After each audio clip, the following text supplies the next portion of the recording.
Hello everyone, welcome back to my YouTube channel again. सबसे पहले तो लाइक और सब्सक्राइब ज़रूर करें ताकि आपको यूएसए से रिलेटेड, उसके वीज़ा से रिलेटेड कुछ अपडेट्स मिल सकें और इधर की जो इन्फॉर्मेशन है वो आपको प्रोवाइड हो सके। तो चैनल को सपोर्ट ज़रूर करें। आजकल EB-2 NIW वीज़ा का बहुत ट्रेंड चल रहा है। सोशल मीडिया पे मैं देख रहा था कि बहुत से जो कंसल्टेंट्स हैं और जो एजेंट्स हैं वो इस चीज़ को प्रमोट कर रहे हैं कि विदाउट जॉब ऑफर आप यूएसए में इमिग्रेट हो सकते हैं। आपको जॉब ऑफर की ज़रूरत नहीं है यूएसए के लिए। आप सिर्फ अपनी एप्लीकेशन प्रोसेस करें और आपको EB-2 NIW वीज़ा हासिल हो जाएगा। लेकिन ऐसा क्यों वो बोल रहे हैं? इसके पीछे एक वजह क्या है? ये EB-2 NIW वीज़ा है क्या? तो उसके बारे में आज बात करते हैं। बेसिकली जो EB-2 NIW वीज़ा है वो है एम्प्लॉयमेंट बेस वीज़ा, जिसके अंदर NIW नेशनल इंटरेस्ट वेवर के थ्रू एक कैटेगरी क्रिएट की गई है, जिस कैटेगरी में आपको जॉब ऑफर की ज़रूरत नहीं है। आप उसके बगैर, आप उसके जॉब ऑफर के बिना आप यूएसए में इमिग्रेट हो सकते हैं। नॉन इमिग्रेंट वीज़ाज आपको मिल सकते हैं। लेकिन ऐसा क्यों है? वो क्यों देंगे आपको इस कैटेगरी के अकॉर्डिंगली?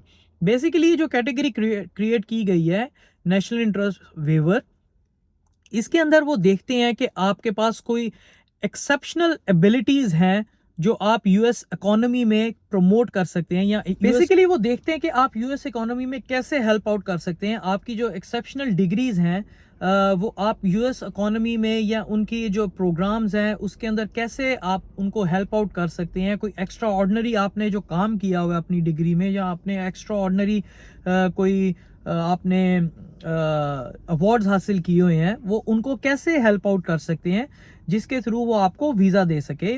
वीज़ा ऑफिसर बेसिकली ये देखता है। अब उसके अंदर आपको क्या चाहिए, आप उसके अंदर कौन कौन से ऐसे प्रोफेशंस हैं जो हेल्प आउट कर सकते हैं, उसके बारे में बात करते हैं। मैं उनकी आपको 2-4 एग्जांपल्स देता हूँ कि वो कौन से हो सकते हैं। लाइक डॉक्टर्स हो सकते हैं। डॉक्टर्स, अगर आपने अपनी डॉक्टर्स जो हैं उन्होंने अपनी डिग्री में बहुत कोई एक्सेप्शनल एक्स्ट्रा ऑर्डनरी डिग्री हासिल की हुई है, जिससे वो इधर आके यूएसए में बहुत हेल्प आउट कर सकते हैं मेडिसिन के थ्रू, या उन्होंने कोई एक्स्ट्रा मेडिसिन पे रिसर्च की हुई है कुछ ऐसा, तो उनके लिए ये वीज़ा बहुत इजी है। सेकेंडली आता है प्रोफेसर्स अगर कोई ग्राउंड रिसर्च की हुई है किसी ने, तो उनके लिए ये बहुत फ़ायदेमंद है। प्रोफेसर्स के लिए उनको ये वीज़ा मिल सकता है। थर्ड आता है साइंटिस्ट लाइक आपने अगर कोई भी एक्स्ट्रा ऑर्डिनरी काम किया हुआ है, कोई रिसर्च की हुई है जिससे वो आप उनको लगता है कि आप यूएस में आके उनके ऑर्गेनाइजेशंस में हेल्प आउट कर सकते हैं, तो उनको वीज़ा बहुत इजीली मिल सकता है ये। और एक और कैटेगरी है, अगर आप बहुत बड़े एथलीट हैं, वर्ल्ड लेवल पे एथलीट हैं, और आप अगर आपने बहुत ऐसी कोई अवार्ड्स हासिल किए हुए हैं, तो आपको वीज़ा मिल सकता है। तो इस तरह की डिफरेंट कैटेगरीज हैं जिसके अंदर आपको वीज़ा EB-2 NIW वीज़ा हासिल आप कर सकते हैं। उसके लिए डेफिनेटली प्रोसीजर हैं, केसेस हैं। आपको केस स्टडी देनी होती है कि आपने क्या क्या एक्सेप्शनल केसेस किए हुए हैं, आपने क्या डिग्रीज की हुई हैं, तब जाके आप वीज़ा ऑफिसर को ये कन्विंस करने में मतलब आप कन्विंस करते हैं कि भाई मैंने ये काम किए हैं जिसमें मैं आपको यूएसए में बहुत हेल्प आउट कर सकता हूँ। तो ये डिफरेंट टाइप्स के जो स्टडीज़ थी, या जो आपने एक्सेप्शनल केसेस पे जो आपने अपनी स्टडीज़ की हुई हैं, ये इस पे आपको हेल्प आउट करता है। EB-2 NIW इन नेशनल इंटरेस्ट वेवर के थ्रू आपको इमिग्रेंट वीज़ा या आपको डायरेक्ट एम्प्लॉयमेंट वीज़ा मिलता है। आप यूएसए में इमिग्रेट हो सकते हो।